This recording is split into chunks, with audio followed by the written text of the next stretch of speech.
es que los fenómenos de tipo religioso, como ya lo estábamos mencionando anteriormente, son intersubjetivos, son sistemas culturales y creados, y son creencias no comprobadas, y ustedes se están formando como científicos. Típicamente les voy a decir, aquí cada quien tiene derecho a creer lo que quiera, es su creencia y su evidencia personal. Sin embargo, cuando nos estamos formando en ciencia, en academia, es bien importante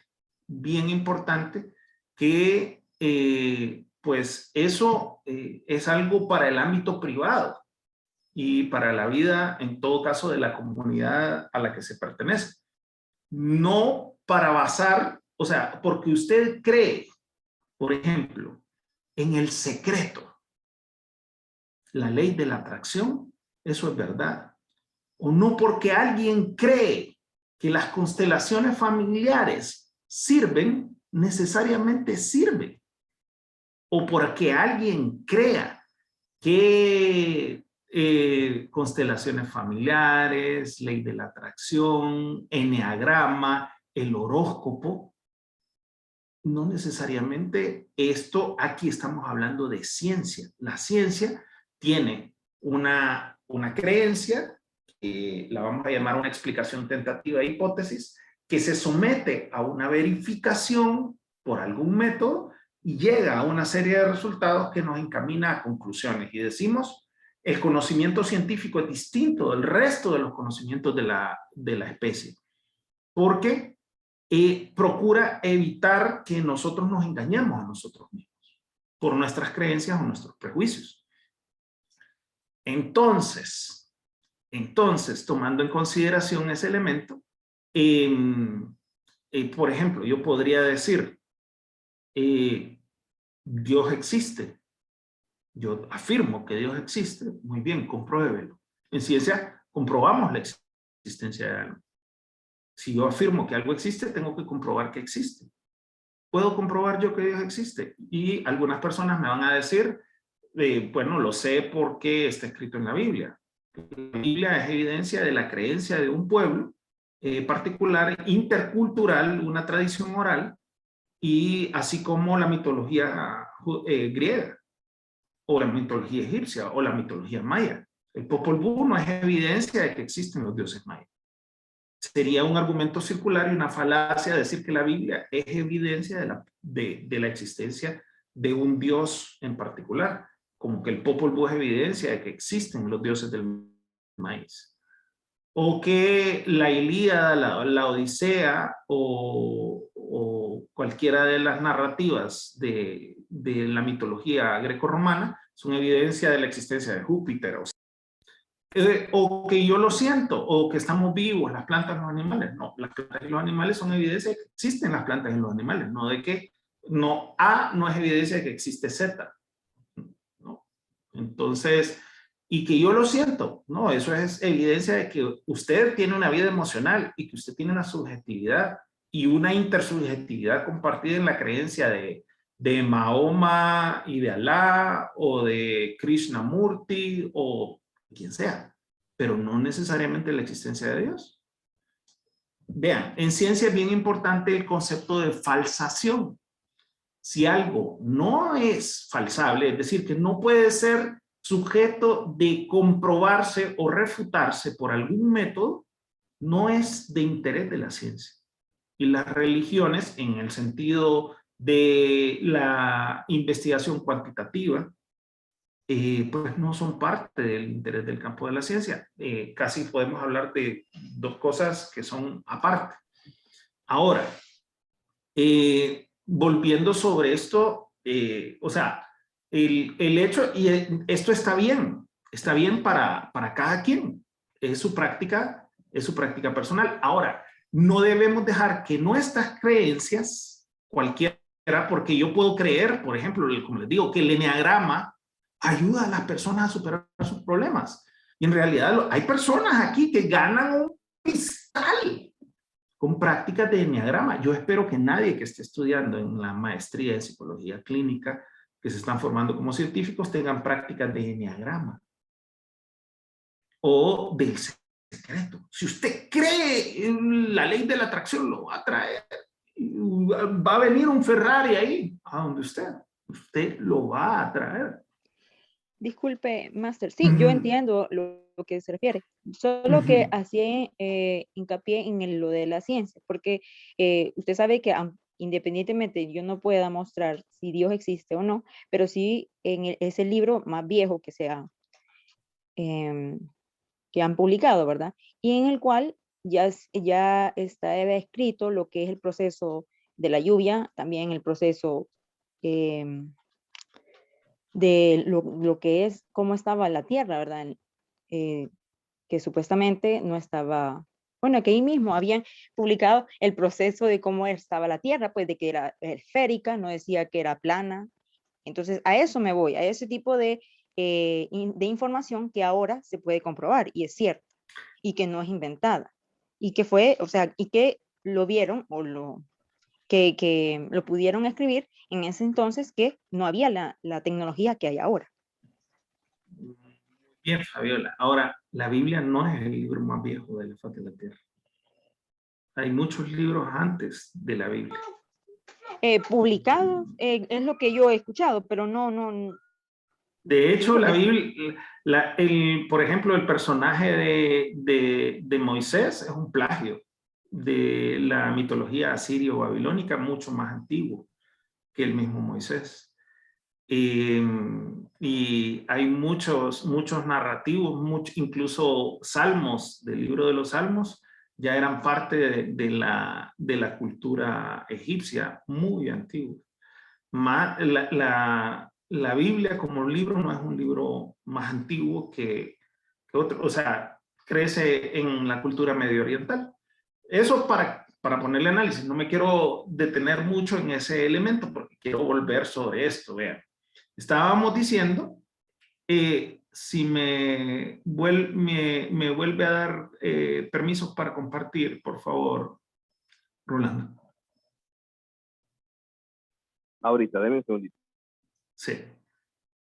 Esto es para considerar en especial cómo nos afecta en el concepto, sí, cuando analizamos lo psicosocial, cómo afectan las creencias, cómo afectan las actitudes, cómo afecta la intersubjetividad, muchos elementos. Y yo les decía, a ver, nos encanta pensar que somos seres racionales, como decía su compañera. Y les voy a decir, en realidad, de acuerdo a la mayoría de las investigaciones en neurociencia, puchica, no tengo a mi amigo aquí. En la mayoría de investigaciones en neurociencia, lo que se ha descubierto es que nuestra especie, el Homo sapiens sapiens, no somos seres racionales. Nos gusta pensar. La idea de que somos seres racionales nos encanta porque nos vemos tan bien, tan bonitos, tan elegantes como cuando vamos a una boda, que, puchica, nos gustaría vernos así siempre, maquilladas o bien vestidos, con su corbata, con su traje, todos elegantes cuando van de fiesta o algún evento. Así nos hace ver tan bien, pero no somos seres. Somos animales, tenemos instintos, nos dejamos llevar por nuestros instintos. Solo piense en las guerras, en todas las guerras, en la Segunda Guerra Mundial, en las guerras que hay en Medio Oriente, en Siria ahorita, la guerra de Irak, todas las situaciones. Piense en las bombas atómicas, piense en Hiroshima, Nagasaki, lo bestiales que somos. Piense en las situaciones de corrupción a nivel nacional, de alguien que sigue sus impulsos y su deseo, su ansia de poder y de lucro, que de repente roba el dinero del Seguro Social o el dinero de los hospitales móviles o de vacunas para el COVID. Y no le importa las muertes de otras personas. Entonces los seres humanos en realidad somos animales y somos animales no tanto racionales, somos emocionales. Somos animales emocionales que a veces nos comportamos de forma racional o utilizamos nuestro raciocinio para justificar nuestras decisiones a raíz de origen emocional. Entonces, cuando analizamos lo psicosocial, tenemos que considerar que esta idea romántica nuestra de que somos animales racionales en realidad no es tal. Somos, sí, a veces nos comportamos, unas personas se comportan más racionales que otras, pero normalmente pues no es tal la situación que seamos tan racionales. Y recientemente este señor que miran ahí se llama Daniel Kahneman, que tiene este libro muy famoso que se los recomiendo. Una de las varias recomendaciones que les voy a hacer, Thinking Fast and Slow, pensar o pensando rápido y lento.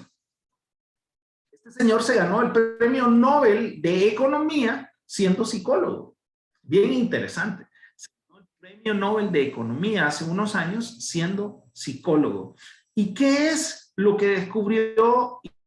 Lo que hizo Daniel Kahneman y todos sus colaboradores que trabajan en el área de Behavioral Economics, así se llama, o economía conductual, dijo que en realidad nuestro cerebro es como una tortuga perezosa, o como un oso perezoso quizás, que tiene dos sistemas. Tiene un sistema de pensado o de análisis rápido y otro sistema de análisis lento.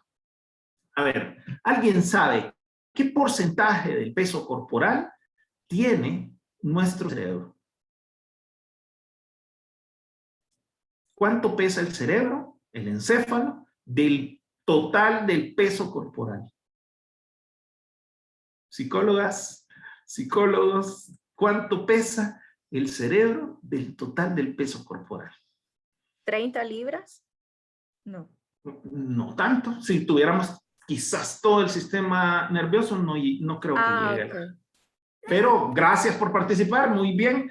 Vean, aquí construimos el conocimiento. 2%. El 2%, correcto. Muy bien, es el 2%. Y anda alrededor de las 3 libras más o menos, dependiendo, ¿verdad? Podemos decir, hay personas que tienen mayor índice de masa muscular o de masa grasa, pero anda alrededor del 2% y anda alrededor de las 3 libras. Un poco más, un poco menos, el peso del encéfalo. Ahora,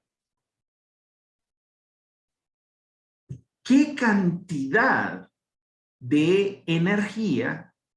Y para esto vamos a pensar, cuando pensamos en energía basal, cuando nos referimos en ciencias de la salud a energía basal, estamos hablando de glucosa en sangre. Toda la glucosa en sangre, o sea, glucosa en los vasos sanguíneos, energía basal. Entonces, cuando pensamos en la energía basal, la energía disponible de forma rápida, entonces estamos pensando en la glucosa en sangre. ¿Qué cantidad de la energía basal y del oxígeno llega a consumir el cerebro?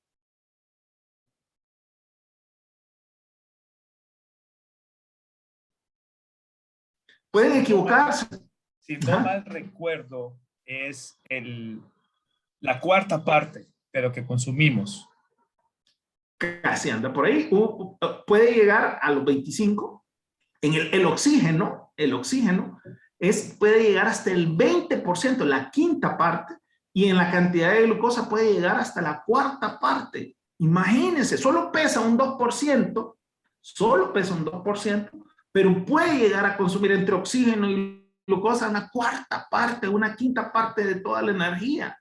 Imagínense el cerebro. Ahora, les cuento.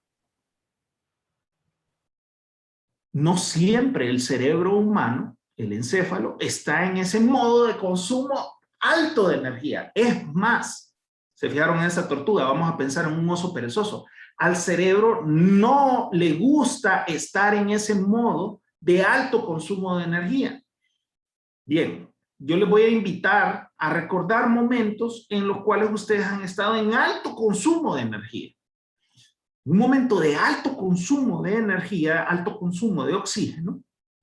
Imagínense, o sea, es una cuestión rara porque solo el 2% es muy caro tener un cerebro energéticamente. Es muy caro tener un cerebro. Y las neuronas no son cualquier tipo de célula. Son células que demandan alto contenido de energía para funcionar como funcionan de esa forma tan maravillosa, tan interesante, tan curiosa que funciona el sistema nervioso. Y entonces, resulta que la mayoría del tiempo no estamos en ese modo. Piense usted, quizás a usted aquí no le gusta las matemáticas, o a usted no le guste la física elemental o la química. Todos llevaron en la secundaria, por lo menos en el tercer ciclo de escuela básica que se llama ahora, o en ciclo común, llevaron ciencias naturales. Si no son peritos mercantiles, posiblemente en el diversificado llevaron también incluso física, química, álgebra avanzada, cálculo. Recuerdan, y al inicio, en esas clases, cuando no dominaban los conceptos, les resultaban bien difíciles. Y posiblemente si yo les hablo de, no sé, de elementos de astrofísica complejos, de, no sé, principios de leyes de los gases, de hidráulica, y todos esos conceptos matemáticos que son abstracción, que son bastante complejos, o si yo me pongo a hablar de elementos de sintaxis, de semántica, complejos en el lenguaje, ustedes van a decir, ay, esto no lo entiendo, no sé cómo eso funciona. Siempre que usted dice, eso no lo entiendo, y está usted tratando de entender algo, y usted dice, ay, no me da la cabeza, me estalla la cabeza, usted está en un alto consumo energético. Y el cerebro, su cerebro, mi cerebro, detesta, el cerebro humano detesta estar en ese modo de alto consumo energético. Ese es el modo que Daniel Kahneman llamaba el modo lento. El modo lento. Al cerebro no le gusta porque ¿cómo es? ¿Cómo le hago? ¿Qué decisión tomo? Y no gusta tener atajos o formas sencillas de pensar algo. Sí, a ver, les voy a hacer una consulta aquí. Otra consulta. Tenemos tres opciones de helado: vainilla, fresa o chocolate. No napolitano, vainilla, fresa o chocolate. A ver, levántenme la mano, por favor, los que se van por vainilla. Vamos a ver, que no lo piensan. Vainilla, vainilla, fresa o chocolate, vainilla. Ok, vamos a ver, 1, 2, 3, 4. Vainilla, 1, 2, 3, 4. Bien. Y hasta aplauden, ¿verdad? Hasta aplauden con la vainilla. Muy bien. Bajen la mano, gracias. Otra consulta. ¿Quiénes se van por fresa? O sea, no lo piensan. No, vainilla, fresa o chocolate. Fresa, papadito. Fresa, fresa. Ah, vamos a ver. Sandra, Gabriela, Verónica. Muy bien. Tenemos 5 personas. 5 personas con la mano levantada. 5 personas que se van por fresa. Muy bien. 7. Bien, bajen la mano, muchas gracias. También, también Rolando se va por la fresa. Muy bien. Ahora levanten la mano los que se van por chocolate. Bajen la mano los que estaban en fresa. Levanten la mano los que es chocolate. Chocolate tiene... Me equivoqué yo, Master. Prefiero el chocolate. Había levantado en fresa. Bien, aquí yo también voy a levantar la mano. Y aquí ya me olvidó dónde levanto la mano. Aquí, ¿eh?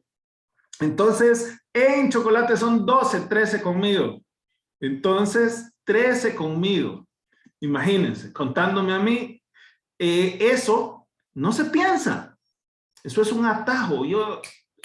Es que no, cuando yo estaba chiquito, mis padres detestaban llevarme a Coles en ese tiempo. Eso porque yo quedaba pensando y me imaginaba todos los sabores.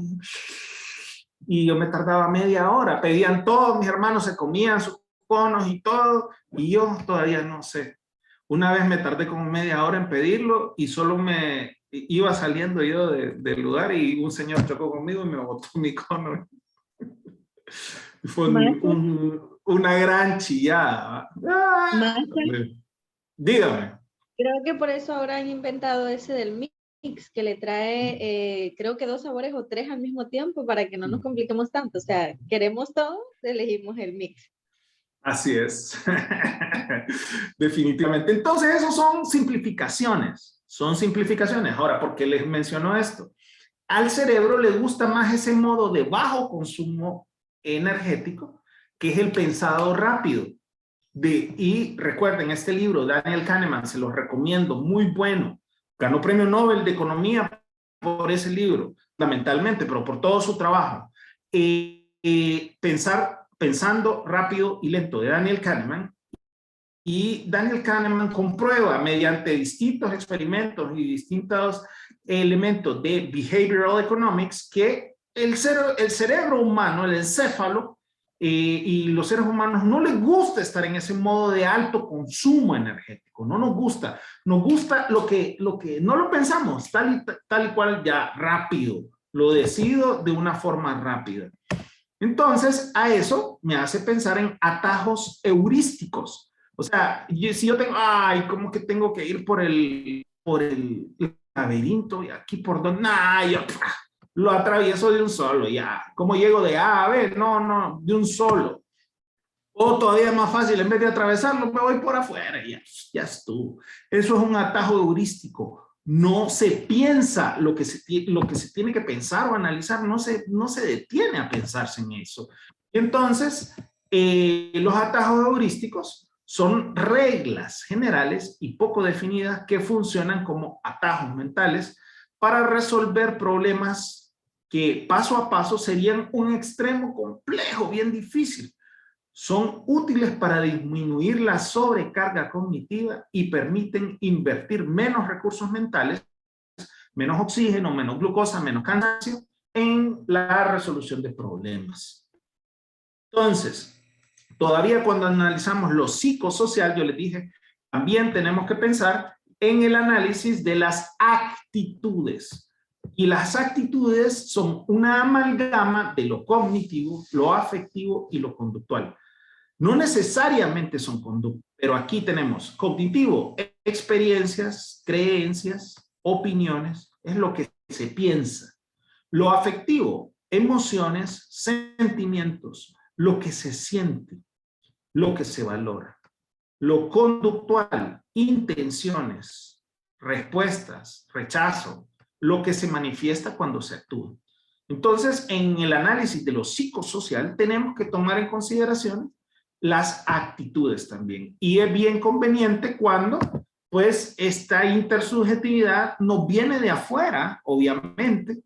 La intersubjetividad nos enseña a qué pensar. Yo podría saber qué opina usted de tal o cual candidato, sabiendo qué periódico lee, sabiendo qué noticiero mira, qué radio escucha, o incluso podría saber qué opina usted de tal o cual candidato, sabiendo posiblemente incluso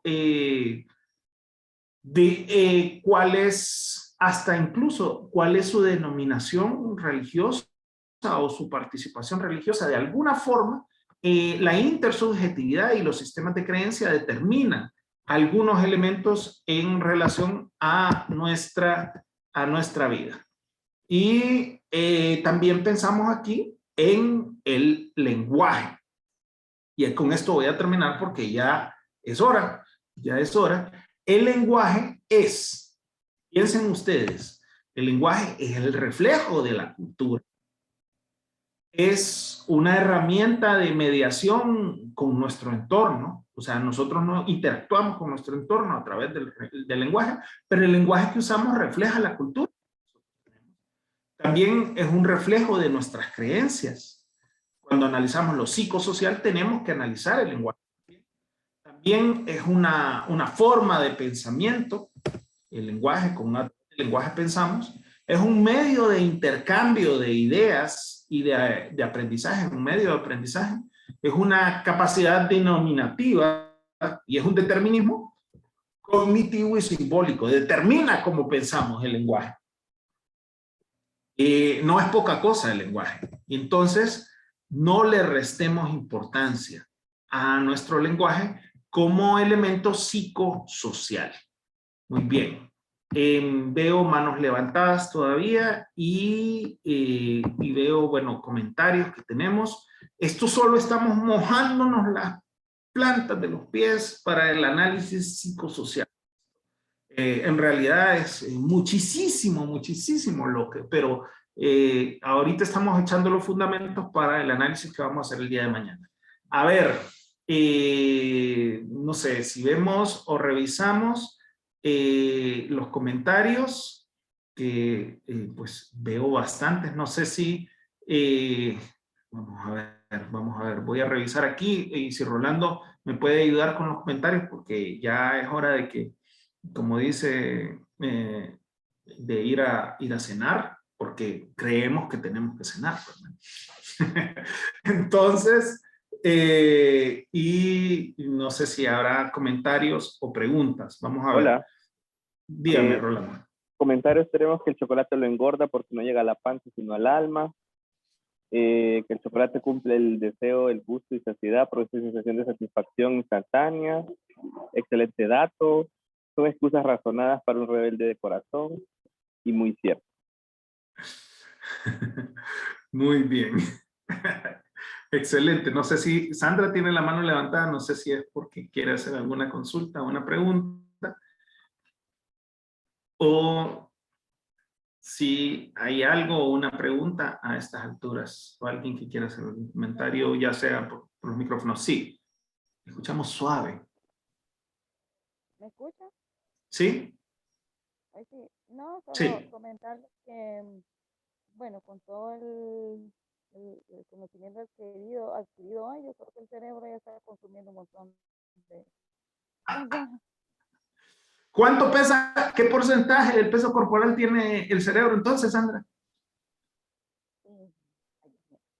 El 2%. El 2%. El 2%. ¿Y qué nivel de oxígeno llega a consumir? A cuarta parte.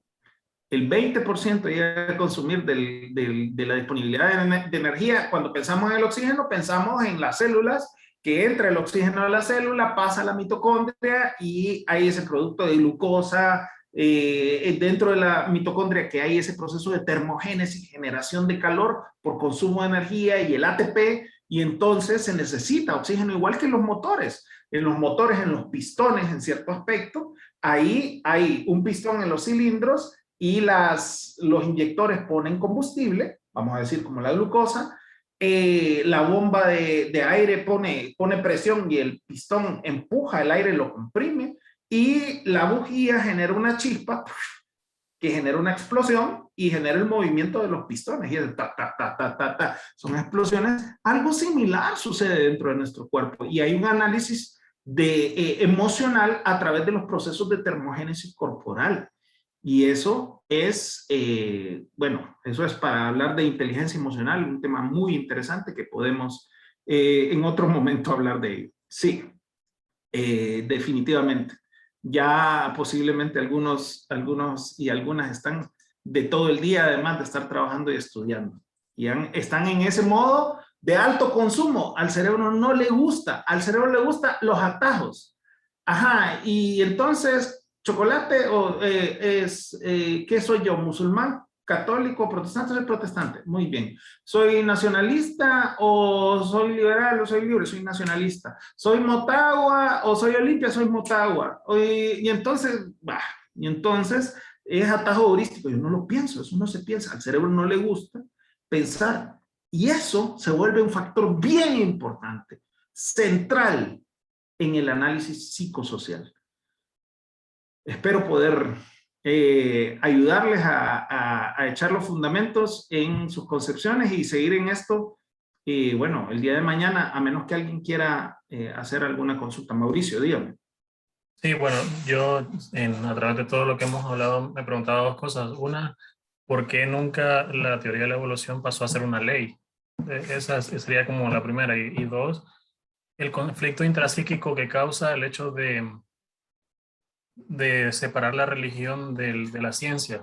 O sea, de cómo ese conflicto nos trata como a llevar a justificar y dificultar aún más que podamos separar en ciertos momentos cuándo tenemos que ser científicos y cuándo tenemos que ser más, no tanto religiosos, sino como espirituales, digamos. Muy bien, excelentes preguntas. Muchas gracias, Mauricio. Por un lado, la evolución ya no es, vaya, para que nosotros podamos comprenderlo, como hablamos en Catracho, es un hecho científico, comprobado. Lo que pasa es que las ciencias continuamente buscan y encuentran distintas líneas de evidencia. Podemos utilizar la línea de evidencia de los fósiles, por un lado, los restos fosilizados de organismos, y vemos cómo esos organismos van cambiando a lo largo del tiempo. También podemos hacer análisis de tipo de organismos órganos vestigiales. También podemos hacer análisis de comparación genética. Análisis comparativo a nivel genético. Esa es otra línea de evidencia. Análisis químico. Por ejemplo, del serum, de la sangre.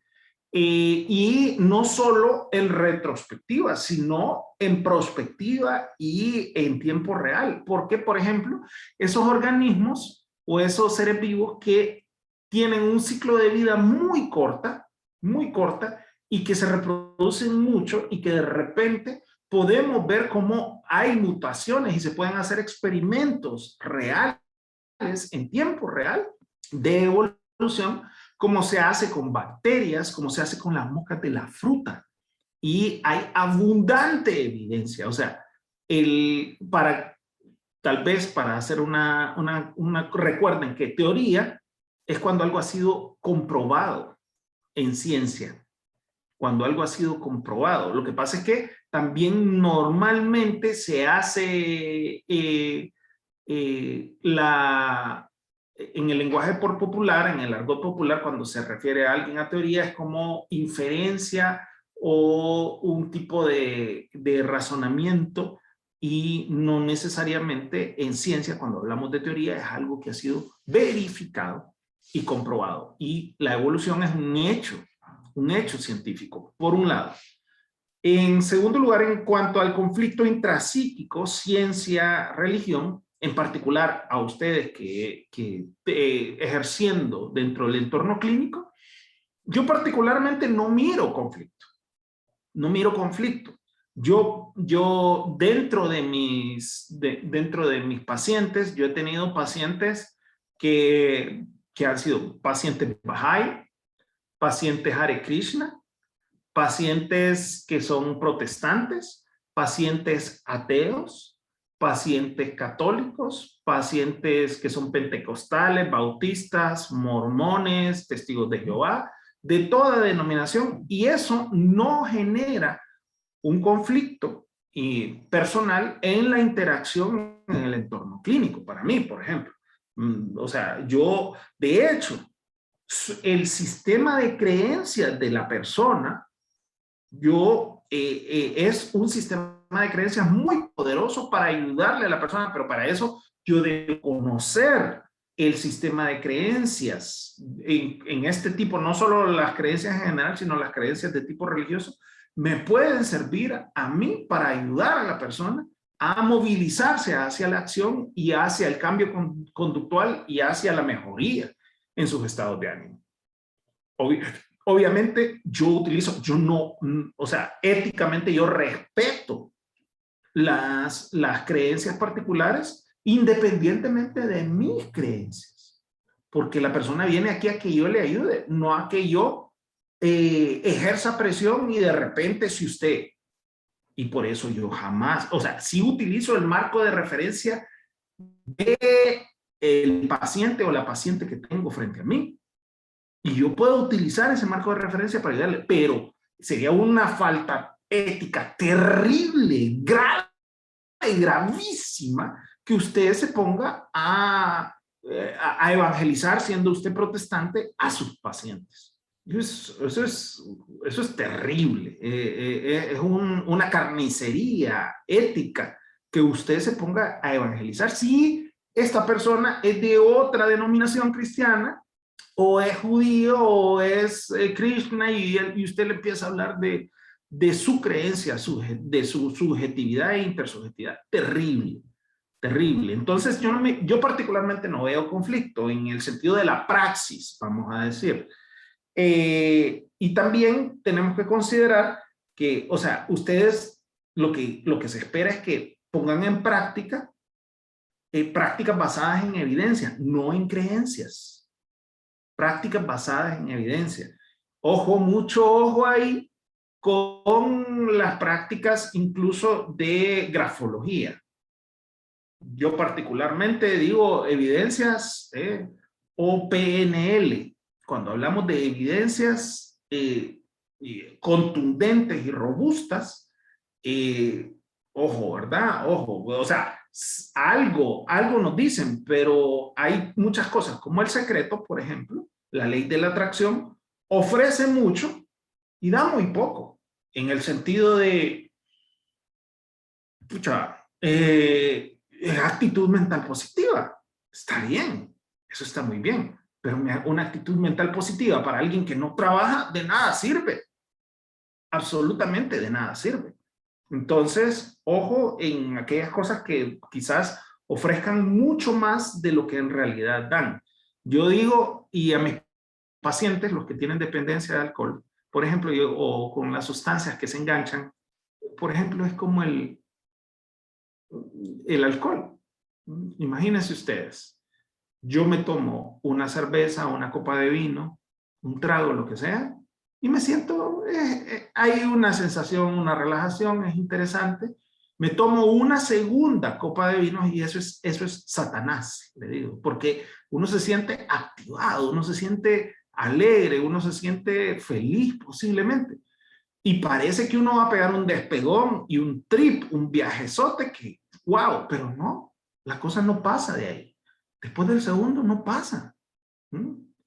Es como aquel anuncio de Boli Barrigón, después del crunch toda la emoción se termina, después del segundo ya más bien usted se pone triste, con llanto, se pone violento, le da sueño, se pierde la fiesta. Entonces, más allá del segundo, ¿qué sentido tiene? Entonces, eso. Y también, por otro lado, es que usted puede ser científico y muy espiritual al mismo tiempo.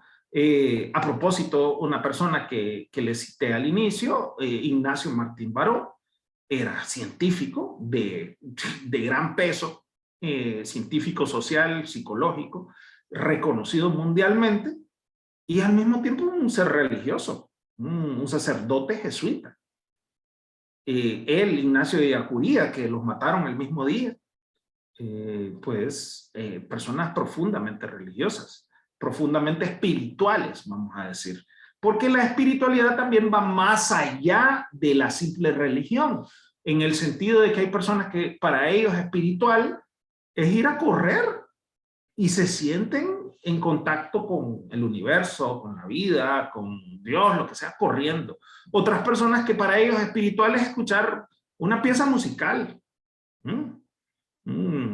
Por ejemplo, a mí póngame No le pega a la negra y óigame que, wow, una pieza de salsa extraordinaria para mí, ¿verdad? Yo particularmente considero que es una de las 5 mejores piezas, mejor que muchas piezas de Mozart, ¿verdad? Se ríe María José. Mejor que las piezas de Mozart, que dentro de la intersubjetividad nos han metido en la cabeza.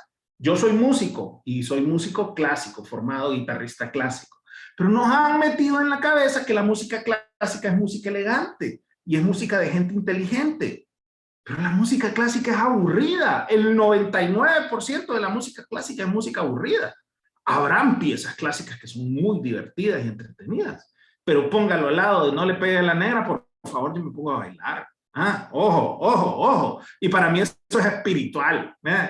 Y para mí también espiritual puede ser tomarme una copa de vino con mi pareja en un atardecer. Eso es espiritual. Para otra persona asistir a un culto o asistir a una vigilia pascual, que es catecúmeno, y para ellos eso es espiritual. Entonces la espiritualidad puede ser pintar, practicar artes, escribir, dar una conferencia, escuchar una conferencia, correr, nadar, ver un atardecer, leer o participar de un culto.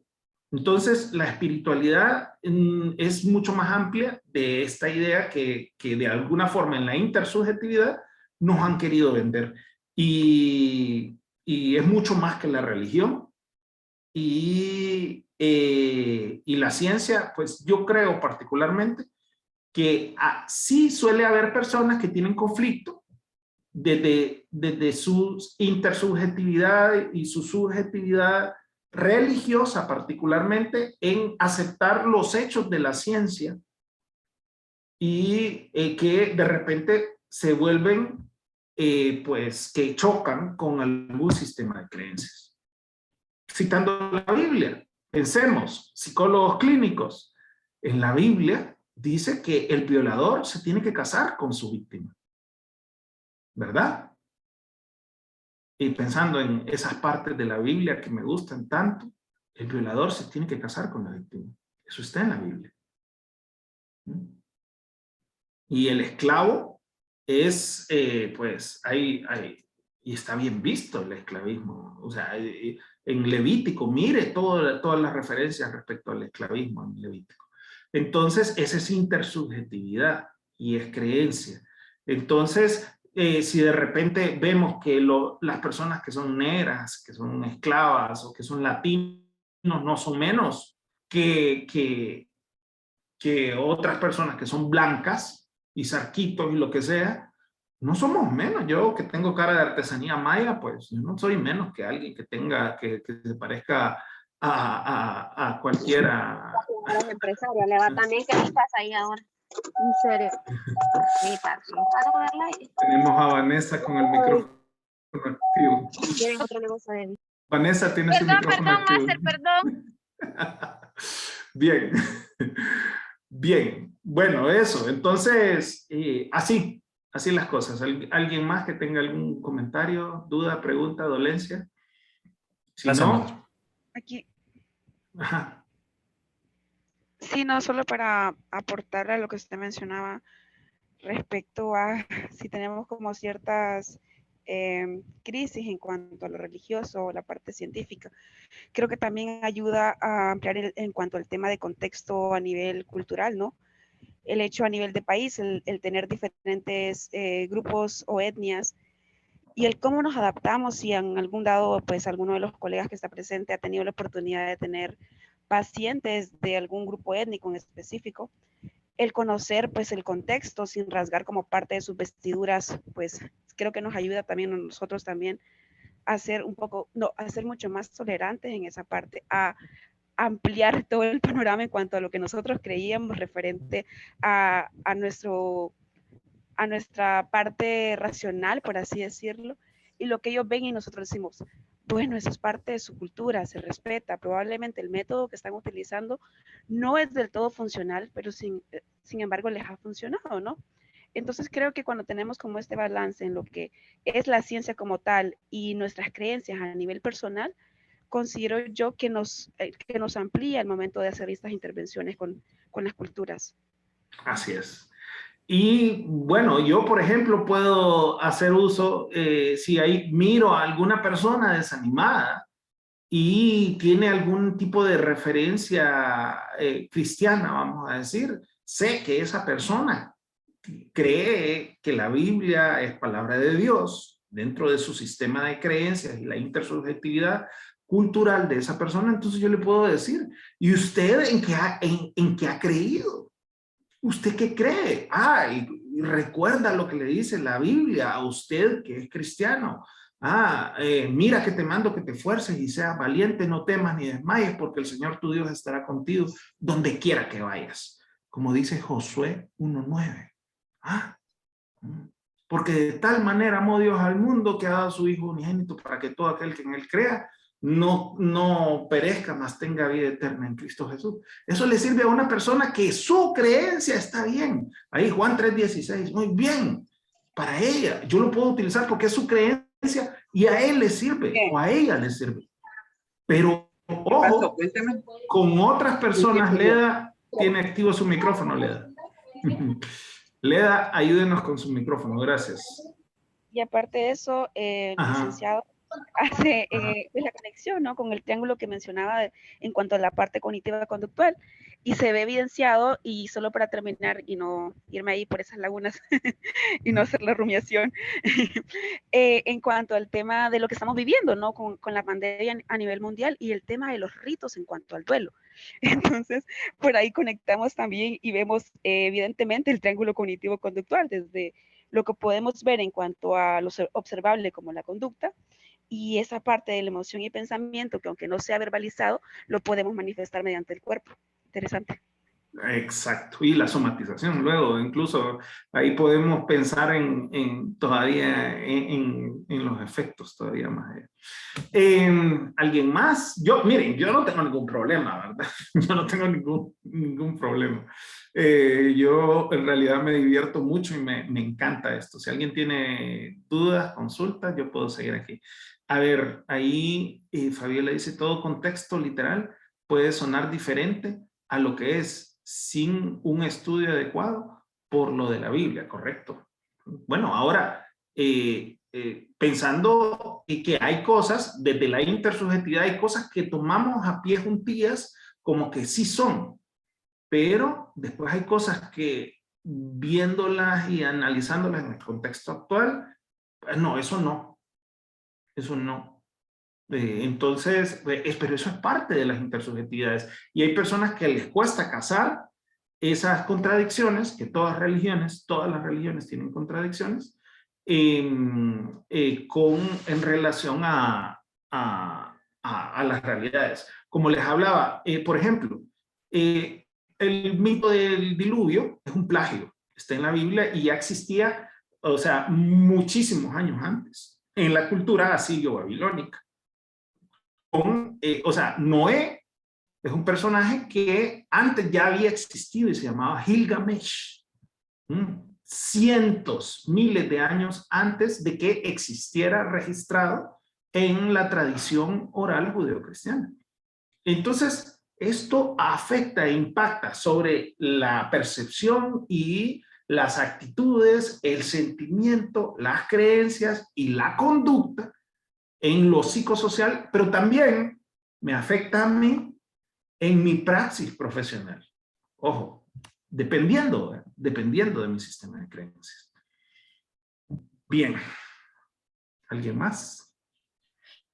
Yo, Máster, bueno, usted está diciendo, ¿verdad?, de que siempre tocando el tema de las religiones, siempre van a haber contradicciones, porque son intersubjetivas, ¿verdad? Son creadas. Entonces, para no, o sea, porque han estado así en el chat, entonces yo pienso que no hay que tomárselo nada personal, sino que de ese panorama, verlo como algo que me están aportando, viendo, ampliando, como decía la compañera, ¿verdad? Los conocimientos. Me encanta ese tipo de temas, porque así uno ve la forma que piensa la otra, pero por eso es que, regresando al punto, que por eso va a haber contradicciones, porque es una realidad creada, ¿verdad?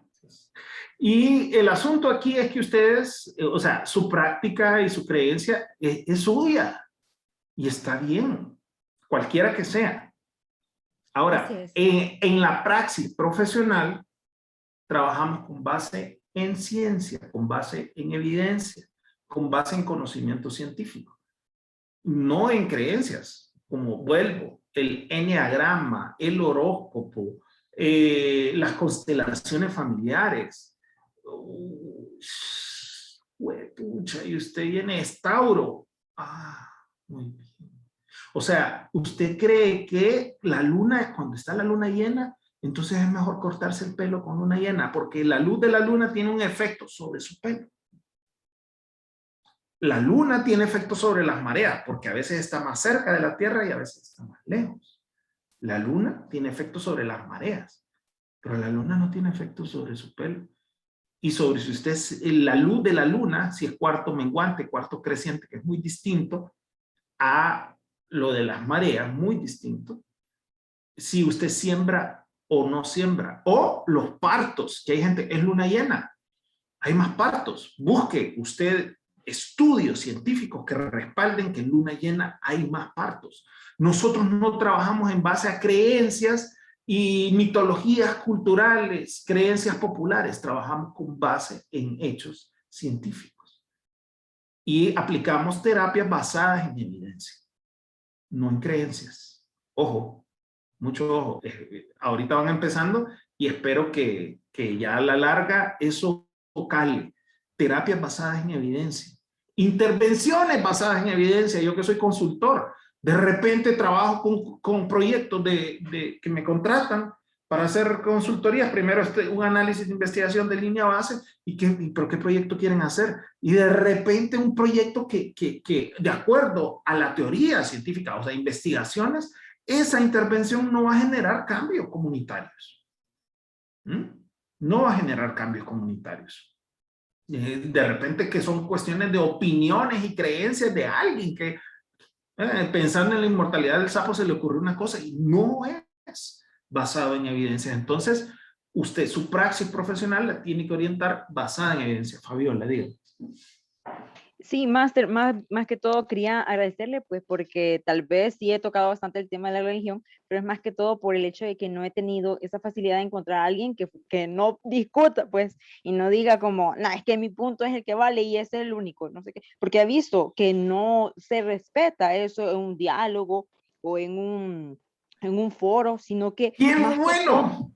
sí, Qué más bueno que que me todo, saca yo lo eso. he visto, y lo he visto, y ni siquiera no solo en Honduras, no solo en Centroamérica, sino que en mayor parte, bueno, en todos los países, pues, personas con una capacidad intelectual enorme, con títulos y todo, y aún así agreden constantemente creyendo que lo que él dice es correcto y así se queda. Y no, más bien lo que me gusta de lo que estamos hablando es de que uno no se va a quedar solo con la información, sino de que eso es lo que se busca, que se informe uno, que busque más de lo que se está diciendo y así uno sepa que hay más que lo que se dice, pues. Excelente, excelente. Y a propósito de eso, fíjense, ahí nos hace, Fabiola, movernos al tema de ideología como un determinismo, porque la ideología y bueno, la psicología social, el análisis de la conducta en cuanto ideológica. Y la ideología se vuelve motor de mi conducta, pero también en función de la ideología yo justifico mi conducta.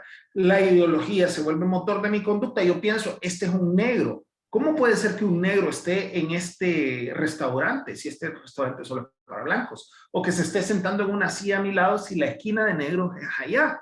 Entonces me mueve mi ideología y me lleva a actuar, a agarrar la comida y tirársela o empujarlo y golpearlo. Y después se sirve como motor, pero después como justificación para mi conducta. ¿Por qué? Porque este es negro y ya se sabe que hay un apartheid, que hay una segregación racial. Los negros van en el fondo del bus, los blancos van en otro lado, pensando en Rosa Parks. O los negros tienen una parte en el estadio, los blancos tienen todo el resto y se pueden sentar con todas las comodidades. Los hombres tienen esta situación y las mujeres esta situación. O los ricos tienen esta situación y los pobres esta situación. Entonces, esa discriminación, aquel que es evangélico de repente dice, no, pero es que vos sos católico, vos sos idólatra. No, pero vos sos evangélico y vos le regalás tu pisto al pastor para que se haga millonario. Y vos no tenés casa. Entonces, de repente viene y esas diferencias no se mantienen en el plano del debate, de la discusión de las ideas, sino que se llega a otros terrenos y sucede lo que sucede. Por ejemplo, desde hace mucho tiempo, ahorita no he escuchado tanto de eso, pero el enfrentamiento en Irlanda entre católicos y protestantes, por ejemplo, hay una ideología que justifica la agresión. Y de repente yo soy hombre y miro a una chava que mira ahí va con una faldita, quiere, pues si no, no andaría vestida ahí sola y a estas horas. Entonces es que le gusta y no es cierto. Entonces yo justifico con mi ideología machista el acto de agresión del acoso callejero o una violación. Entonces, la ideología se vuelve motor y justificación de actos que llevan hacia la violencia. Cuando estamos psicosocial, un análisis psicosocial, analizamos estos elementos y todos esos sistemas de creencias y esas intersubjetividades se vuelven el crisol del cual manan y emergen las conductas. María José. Sí, solo quería agregar algo porque yo creo que todo esto lleva a que esas realidades intersubjetivas se vuelven costumbre. O sea, y las costumbres, la cultura de nosotros. Sí. Porque el mismo que usted menciona de la violencia es el machismo muy conocido aquí en lo que es Honduras, Claro. ¿no? Y todo, y hasta lo de comer 3 veces al día son costumbres. Exacto. Hay gente que solo come en otros países 2 veces al día. O las cantidades de comida son diferentes en otros países. Entonces es costumbre y la costumbre es ley. Hasta el estómago se acostumbra a esas cantidades de comida. Así es. Bien. Y así es. Y me voy a meter con algo bien delicado, mucho más delicado para muchas personas, me van a disculpar, lo voy a utilizar de ejemplo. Aquí a algunas o a algunos es posible que les guste Ricardo Arjona. Y Ricardo Arjona, y perdón, pero Ricardo Arjona, y se ríe Fabiola, bien. Me da miedo hacer esta, pero vaya, por ejemplo, voy a utilizar un segmento de una letra de Ricardo Arjona. Dice, dime que no, lánzame un sí camuflajeado, clávame una duda y me quedaré a tu lado. Y se acerca y hola nena, ¿qué tal? ¿Cómo estás? Disculpe, por favor no se me acerque. No, pero no querés a un hombre, a un macho que te haga sentir mujer. No, por favor, aléjese. No, me está diciendo que no, pero no es un sí camuflajeado. Entonces, ¿qué tal y la duda? Y de repente, un acoso, una agresión. No es no. No es no. No es un sí. No, no es cierto que no es un sí camuflajeado. No es no. Eso, y hay muchísimos vestigios y evidencias de machismo, digo, en la proyección y lo que emite este señor, este cantautor, en todas sus letras, muchísimo machismo a lo largo de todas sus concepciones, y esto nos habla de un sistema de creencias que puede ser en buena medida un determinismo para sus sentimientos, sus acciones, sus actitudes. Perdonen, o sea, si a usted le gusta Ricardo Arjona es usted particularmente, ¿verdad? Y es eso, que es costumbre, o sea, hablando de mujeres y traiciones, y entonces va a eso, que es machista. Dígame, Ernesto. Sí, no vaya a creer que le voy a refutar ahí la cuestión con Arjona, también soy de la misma opinión. Pero hay cosas mucho peores, como algunas letras de reggaetón. Pero bueno, ese no es el tema. Realmente sí. que mi opinión iba más que todo como empezamos hablando sobre las ideologías, ¿verdad? Pienso en algunos añitos que tengo de practicar la psicología clínica, que es lo que más me apasiona en la vida. Uno aprende bueno, realmente que uno nunca está del todo sabido, ¿verdad? Cada día que pasa uno aprende y aprende, y uno no es tan inteligente que lo sabe todo, ni tan tonto que no sabe nada, ¿verdad? Uno sigue aprendiendo, pero una de las cosas que más me ha gustado es que uno debe crecer, el nivel de tolerancia debe crecer a tal grado que yo tengo que meterme en los zapatos de mi paciente, o sea, ser totalmente empático, porque si viene realmente con ideas totalmente distintas a las que yo pienso, entonces, y eso me congela, me bloquea, puede ser que esté en la profesión incorrecta. Y obviamente eso, la experiencia lo transforma. Yo soy un eterno aprendiz y es una de las razones por las cuales muy felizmente estoy en esta maestría, ¿verdad? Y es para eso mismo, para seguir aprendiendo.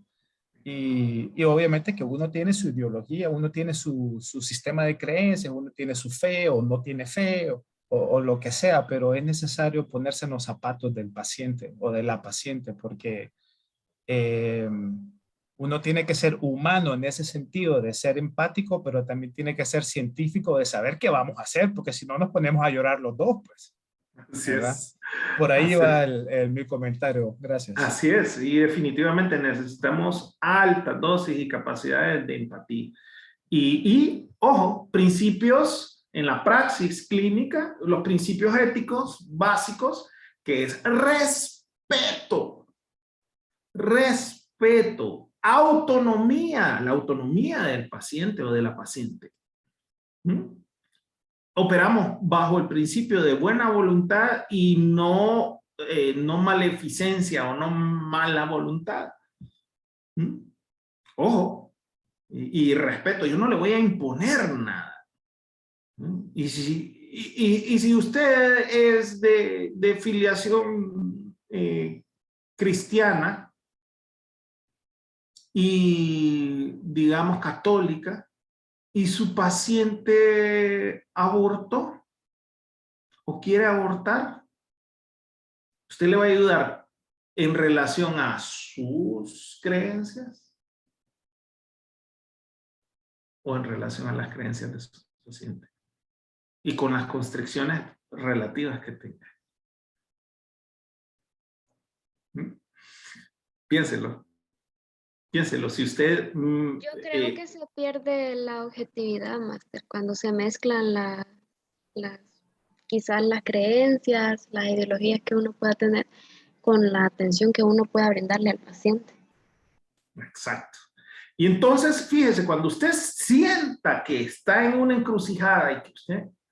Entonces lo que se hace, pues no deberíamos, honestamente, pero si llega a esa situación, deriva al paciente con alguien que no tenga ese conflicto que usted tenga y que le pueda ayudar, que no vaya a hacer, y yo le diría, violencia psicoterapéutica que sesgue la conducta, que siembre culpa en la psicoafectividad de su paciente. Imagínense que siembre culpa a usted, que no le ayude a actuar y a salir adelante, sino que usted le sesgue hacia sus creencias particulares. Ojo, mucho cuidado. Respeto, autonomía, buena voluntad, no maleficencia y bueno, ahí. Máster, ahí es cuando a mí me ha tocado, digamos, en la emergencia, ¿verdad? Porque yo trabajo con muchos casos, cuidados paliativos y todo eso, entonces me ha tocado que el paciente tiene su religión y de repente está muy grave y no permiten que se le haga una transfusión de sangre y de repente los médicos me dicen, usted es la psicóloga y usted tiene que venir y como ellos ven como que nosotros vamos a ir a imponer de que la persona acepte, ¿verdad? El proceso, pero en ese caso es cuando uno tiene que respetar, la persona tiene su religión y yo no le puedo ir a imponer de que tiene que hacerse el procedimiento, o sea, de que tiene que, si ellos ya, o sea, ellos tienen su religión. Entonces es bien complicado esos casos, es bien complicado porque me ha tenido que hasta llamar legal y todo porque hay personas que prefieren no hacerse el procedimiento y decir, bueno, si me tengo que morir, me voy a morir, pero no me voy a hacerle transfusión. Entonces, es bien complicado en ese contexto. Y es cierto. Ahora, si estamos hablando de una persona mayor de edad, tiene la libertad. Ojo, cuando hablamos, solo cierro aquí, cuando hablamos de un menor de edad y no se le está haciendo una transfusión por los padres, por la creencia, aunque el menor de edad tenga una creencia particular, ahí es, en todo caso, de hecho, los juzgados y el Estado quien decide. Hay películas sobre ese tema, con menores de edad. quien puede decidir, le vamos a hacer la transfusión, aunque usted sea mormón o testigo de Jehová, lo que sea. Sí, Vanessa creo que tenía la mano levantada. Hola, hola, Master. En cuanto a eso y escuchando a la compañera, escuchando todo lo que es la clase, como psicóloga también me ha tocado la intervención porque muchos de los pacientes dicen que Dios está con ellos. Y bueno, yo trabajo en sala COVID. Ya cuando necesitan conectarse a un AERBO, ellos desisten de ese procedimiento, de ese proceso, porque dicen que no lo necesitan y que mejor se van para su casa, ¿verdad? Igual como a la compañera, los médicos me piden, usted la psicóloga, necesito que le haga el abordaje para que el paciente acepte, ¿verdad? El procedimiento, pero es bien difícil y como yo le digo a ellos, hay que respetar por sus creencias y más que todo cuando la gente es muy religiosa, presentan ese tipo de conducta o emiten ese tipo de concepto, ¿verdad? Entonces a veces uno solo les toca como que hacer la consejería, la primera ayuda psicológica, hacerle tanto a los familiares como a ellos mismos como pacientes el abordaje, pero a veces me he sentido mal porque yo sé que van a fallecer a su casa, pues, pero ellos dicen, si muero en Cristo, todo está bien. Entonces es ahí bien difícil, ¿verdad? Cuando la gente tiene bien arraigado esos valores y esas creencias. Ahora, eso no le impide a usted, muy bien, muchísimas gracias, Vanessa, eso no le impide a usted hacer una intervención. Usted no va a hacer coacción. La intervención es una intervención respetuosa y respetando el principio de autonomía. Yo de todos modos, respetando su autonomía, le digo, esta y esta es la situación, usted está saturando a este nivel, tiene tanto de deterioro o de afectados, que tanto porcentaje de sus pulmones, usted tiene tal enfermedad de base, piense, usted es un hombre, ¿cierto? Tiene su fe, o una mujer, y usted es el único soporte para su familia. Y va a dejar a su familia desprotegida. O piense en el sufrimiento. Entonces, quizás este marco usando marcos de referencia alterno o confrontación respetuosa, ojo, y hay que analizar eso, o cualquier estilo de empatía, es como una especie de negociación que utilizamos en beneficio del paciente. Yo no estoy exento de hacer el intento, siempre respetando. Si después del abordaje pues, dice que no, muy bien, le deseo lo mejor. Sí, claro, y eso es lo que siempre les hago saber, ¿va? Que con todo el amor del mundo, o sea, yo les deseo lo mejor, que yo respeto mucho su decisión, pero que a veces, bueno, pues en este caso, ser asertivo, ¿va? Pero ya cuando nos hablan mucho de religión, Máster, créame que tuve 2 intervenciones con 2 personas que eran pastores y fue difícil, pues, y realmente ellos ni se montaron al carro cuando ya ellos fallecieron, pero esa fue su decisión y, bueno, ¿qué vamos a hacer? Así es. Sí, gran cantidad de pastores que han muerto. Bien, les puso ahí el listado, Rolando, el listado de asistencia, por si alguien no lo ha llenado. Bien. Está sabrosa la plática, la discusión, me encanta, pero no sé si tienen parejas ahí o hijos que les demandan, que les exigen, o tienen que descansar o se tienen que desconectar para ir hacia sus casas, los que están en el trabajo. Se ríe Fabiola, dice. Le van a cortar los alimentos la pareja.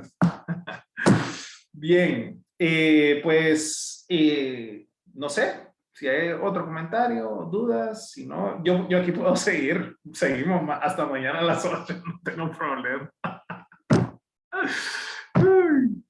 Bien, Rolando, creo que esto es todo por hoy, ¿verdad?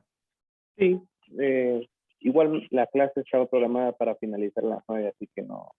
Ah, es a las 9. Sí, a las 9. Pues yo le estoy cortando desde las 8, qué bien. Tenemos 15 minutos. Ya los quiere dejar ir ahorita. Ay, no.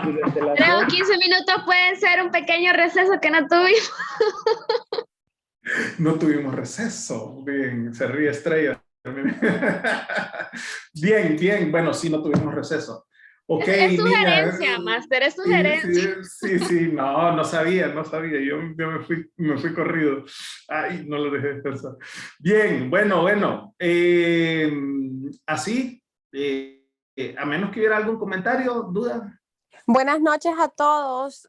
Disculpen la tardanza, no pude presentar al Máster Warren, pero por lo menos pues darle la bienvenida y muchísimas gracias por tu tiempo. Y a todos pues espero que estén disfrutando pues de estas clases un poco intensas, Warren, que este mes realmente les ha tocado todos los fines de semana, viernes y sábado propedéuticos. Y ya en octubre empezamos la maestría, pero igual, muchísimas gracias por tu tiempo y saludos a todos, la verdad.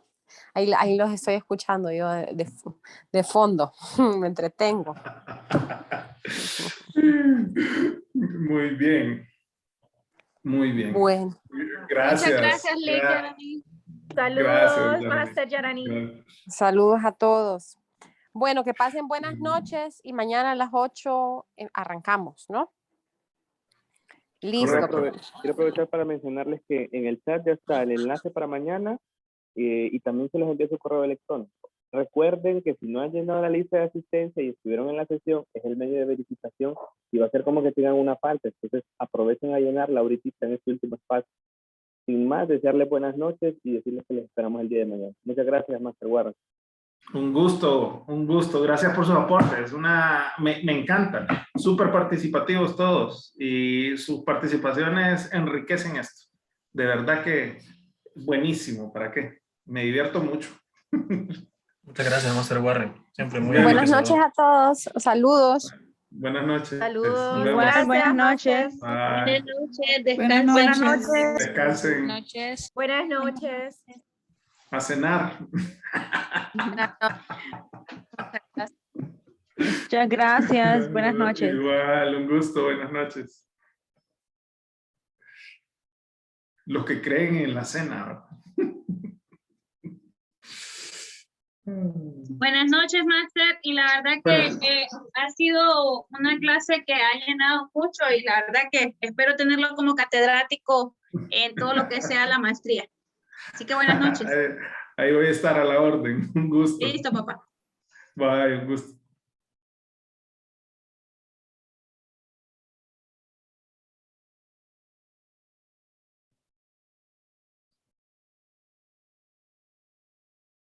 Bien. Bueno, Rolando, gustazo. Nos vemos, Lick. Ahí estamos Nos mañana. vemos, cuídate. Si gusta, cierra ya la sesión. Bye, nos vemos. Realizar.